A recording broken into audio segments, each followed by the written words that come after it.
Қалың ғой, Дико? Жақсы, аман. Сен бүгін настроен жоқ сияқты жауап шығатын күн. Жалпы кеше жігіттерге сыртта сөйлесе жоқ деп история арқылы сөйлесіңдер ма? Қалай болып кетті кеше? Білмеймін, мен қараған жоқпын стористерін, кімге салып жатыр, шағым жоқ. Просто үндемеген сайын күн салдым ішімде. Үндемеген сайын екі жігіт басынып кетті ме әлде халық? Жоқ, жалпы. Ассалаумағалейкум, Залқар. Қалайсың, барсың ба? Жақсы өзің қандай? Жақсы, амансың. Кеше стористе кетем деп қорқыттың ба, не болды? Жоқ, сториске ешқандай кетем. Қырғызстанға бір барып идейлермен ақылдасып қайттың ба? Жоқ, сториске ешқандай кетем деген нәрсе шығарған емеспін. Алматыны белгілеп суреттерді салып отқан, мен Алматыдамын деп. Бірақ Дико кеше сторис арқылы бір-бірін. Мен бұларға вообще қатысы жоқ, жалпы басқа жұмыстар болып жатыр да. Сонымен басым қатып жатыр. Қарбаласып кетті дейсің. Ананы жазып жатыр, содан кейін алдым да сториске салып тастадым, жеңілдеп қалдым. Мен енді жауап беруге тоқтай дайын келдің. 100%. Көреміз бүгін Диананың жауабы иә или жоқ.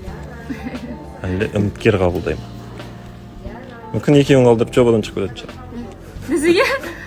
Нұрсұлтан, Майран қорғап жатсың ба, қорлап жатсың ба? Қорлап жатқан жоқпын, жалпы енді ситуацияны айтып жатырмын, өзіне жарасады, өзінің іс-әрекеті.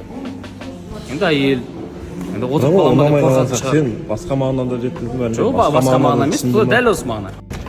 Ағерде кім әйел, кім қыз болып жатыр сонымен? Ажырасқан қыздар әйел, ал үйленбеген тұрмыс құрған қыздар. Негізі әйел деген... Нұрсұлтан қолдап бастады, артынан қорлап кетті ме, не болып кетті? Сондай бір нәрсе болып кетті, өзі шатасып кетті ау Нұрсұлтан. Соны ойын тыңдап өзім түсінбей жатырмын, қазір пікір айтып келіп жатыр, көріңіздер. Мен сөйлестіңдер ме, қалай болды? Мен перепискамы мен Дикошты заблок қылып салғанмын да, 2 күн бұрынша. Ошоларды скриншот қылып шығарып жатыр да емше.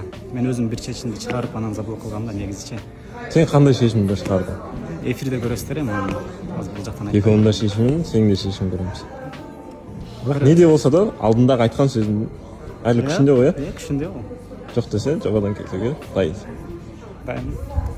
Дәл осы мағына. Енді отырып қаламын деп қорқатын шығар, сосын екі жұптың арасына түсіп, бекші тартпағы сүйіп жатқан шығар. Бірақ әйел болған соң жарасады өзіне. Олар айтты ғой, Галинаға деген болған жоқ. Егер де жараспайтын болса, мына жақта отырып біз Майраны қатты даттауымыз керек еді. Бірақ та Майраға ешкім артық әңгіме айтқан жоқ. Не үшін? Өйткені өзіне жарасады. Болды ғой. Егер де Дико соны істейтін болса, қазір Диконы қалай жамандаймыз біз?